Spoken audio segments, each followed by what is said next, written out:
Welcome back to my mini vlog. સવારના વાગ્યા છે 8 ને જવાનું છે મારે ઓફિસે. ડીજીઆર ઇન્વિટેશનના સીઈઓ ડ્રાઇવિંગ કરવાના છે. હેલ્મેટ પહેરી લીધો છે. આ આપણું આવી ગયું આઈટી પાર્ક. આમાં આપણી 9મા માળે ઓફિસ છે. ફેસ વેરિફિકેશન કરીને એન્ટ્રી લઈ લઈ છીએ. આવી ગયા ઓફિસે અને સેટ પોતા મારે છે આપણી ઓફિસમાં. હું બાલ્કનીમાંથી ઊભો મોર્નિંગનો વ્યૂ લઉં છું.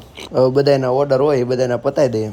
થઈ ગયું બપોર ને ઘરે જમવા જાઉં છું. જમીને વાલીને જવાનું હતું થોડુંક શોપિંગ કરવા, તો અમે બે શોપિંગ કરવા નીકળી ગયા છીએ. સુરતના મોંઘા મોલ એવા બરોડામાંથી શોપિંગ કરે છે, તમે જોઈ શકો છો.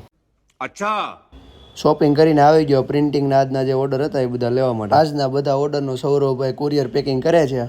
હમણાં કુરિયરમાં વહી જશે ને કાલે મળી વાગ્યા સાંજના 6 અને સાડુભાઈના ફૂલેકું છે તો ત્યાં જવાનું છે, તો તૈયાર થઈ ગયા છે. સાડુભાઈએ ઘર પણ એક નંબર શણગાર્યું છે હો. આને કહેવાય ફૂલેકું. જો બધા ડિસ્કો કરે છે અને વરરાજો ઘોડી ઉપર બેસી ગયો છે. ફૂલેકામાંથી ઘરે આવતા ભૂખ લાગી ગઈ હતી, તો માં સેન્ડવિચ ખાવા આવી ગયા છે. આ આવી ગઈ સેન્ડવિચ. આજનો વ્લોગ તમને ગમ્યો હોય તો આ આઈડીને ફોલો કરવાનું ભૂલતા નહીં.